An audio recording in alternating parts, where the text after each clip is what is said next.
성공한 리더가 되길 원하십니까? 또 성공한 리더가 되었을 때 그 명성을 오래 유지하길 원하십니까? 의외로 그 방법은 쉽다고 할 수 있습니다.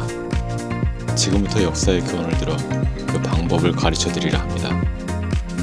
이 교훈은 의외로 평범한 사람들까지 참고할 수 있는 내용이니까 끝까지 시청해 보시면 좋겠습니다.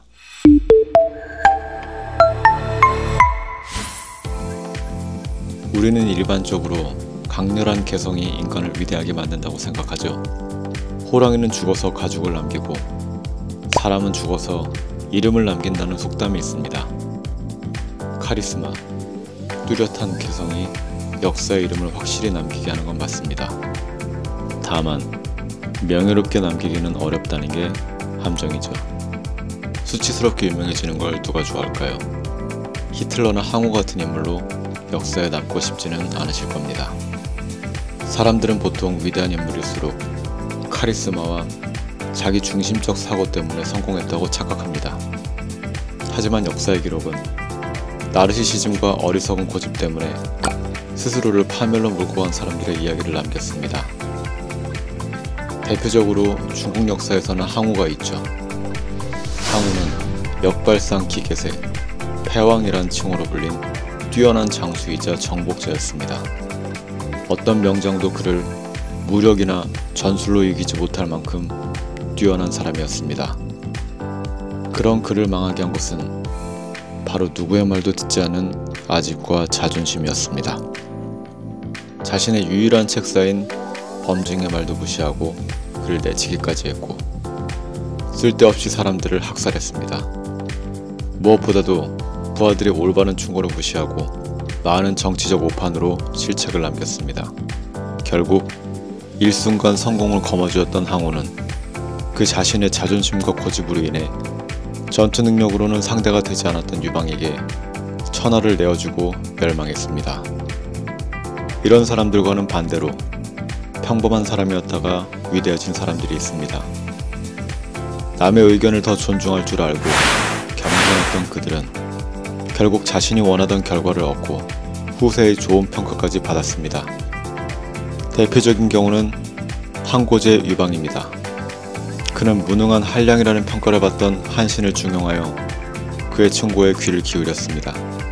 부하장수들의 대담한 간언과 지적에도 화를 내지 않고 오히려 그 의견들을 수용하고 자신의 단점을 고칠 줄 아는 사람이었습니다. 이런 까닭에 그는 점차 사람들의 신명을 얻었고 항우라는 영웅을 꺾고 대륙을 통일한 황제가 될 수 있었습니다. 그런데 가끔은 오히려 다수의 의견보다 개인의 고집 때문에 성공하고 존경까지 받는 경우도 있습니다. 이런 사람들의 고집은 욕망에서 비롯되지 않았기 때문이죠. 누구나 원할 만한 선택을 하라는 대중의 충고보다 많은 역사적 교훈과 검증된 도덕적 방식을 묵묵히 따랐던 사람들의 이야기입니다. 만일 세종대왕이 훈민정음 반포를 반대하던 신하들의 말을 겸허하게 수용했다면 오늘날의 한글은 존재할 수 있었을까요? 한글 창제자로서는 기억되지도 못했을 것입니다. 그를 몰라서 어려움을 겪는 백성들을 위해 그는 절대로 고집을 꺾지 않았고 선구자로서의 자존심을 굽히지 않았습니다. 그 판단은 후세 사람들의 절대적인 지지를 받게 되었죠. 누구도 고집세고 교만한 인간이었다고 비난하지 않습니다. 또한 엄청난 고집과 교만한 성격에도 불구하고 결국 대성한 인물들이 있습니다. 바로 스티브 잡스가 대표적인데요. 그가 성공할 수 있었던 이유는 바로 자신이 세운 회사인 애플에서 쫓겨나는 수모를 겪었을 때 자신의 결정과 실패의 원인을 반성하고 상당 부분을 고치려고 노력했기 때문입니다. 즉 자신을 망치는 자존심과 고집이란 스스로가 위대해지고자 하는 욕망에서 비롯됩니다.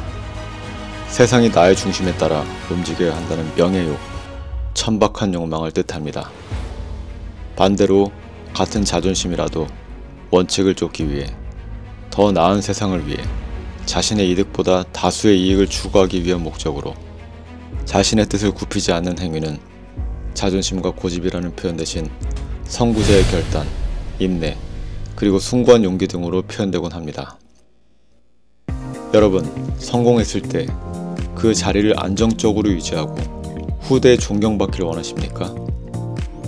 역사는 여러분에게 알량한 자존심과 고집을 버리고 겸손과 평정심을 가지라고 충고합니다.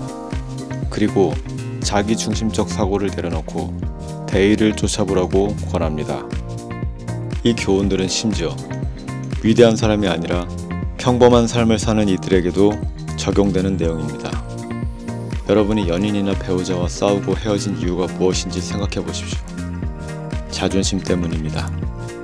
여러분이 리더의 위치에서 종종 배척당하기도 하는 이유, 내가 팔로워들보다 더 뛰어나다는 자존심 때문입니다. 길거리나 공공장소에서 시비에 휘말리고 싸우는 이유는요, 바로 자존심 때문입니다. 유명인들이 나락에 가는 이유 역시 대부분 자신의 순간적 판단을 과신했기 때문에, 주변의 충고를 무시하고 위험한 언행을 충동적으로 했기 때문입니다. 여러분이 불행해졌다면 많은 경우 여러분의 그릇된 자존심과 아집 때문입니다. 우리의 적은 경쟁자가 아닙니다. 우리의 진짜 적은 나 자신만 위대해져야 한다는 욕망, 내 생각만이 옳다는 똥꼬집입니다. 우리는 평생 자존심과 맞서 싸워야 합니다. 자존심을 버리고 부디 겸손하십시오. 겸손이야말로 여러분의 내면적 자존감을 충만하게 채워줄 요소입니다. 이상의 이야기들은 에고라는 적이란 책을 참고하였으나 대부분 새로운 예시를 들어 재정리하였습니다. 이 책은 미국 저자의 책으로서 한국인들이 잘 모르는 인물들을 예시로 들었기 때문에 본 영상에서는 한국인들에게 친숙한 역사적 인물을 들어 설명하였습니다.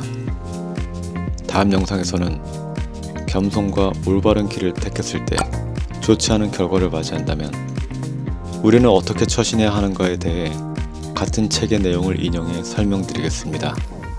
저는 앞으로 책에서 얻은 삶의 지혜를 여러분과 나누기 위해 영상을 지속적으로 올려드릴 예정입니다. 구독과 좋아요 눌러주시면 좋은 책들의 핵심 주제를 짧은 시간에 얻으실 수 있을 겁니다. 그리고 제게도 큰 힘이 되겠죠. 부탁드립니다.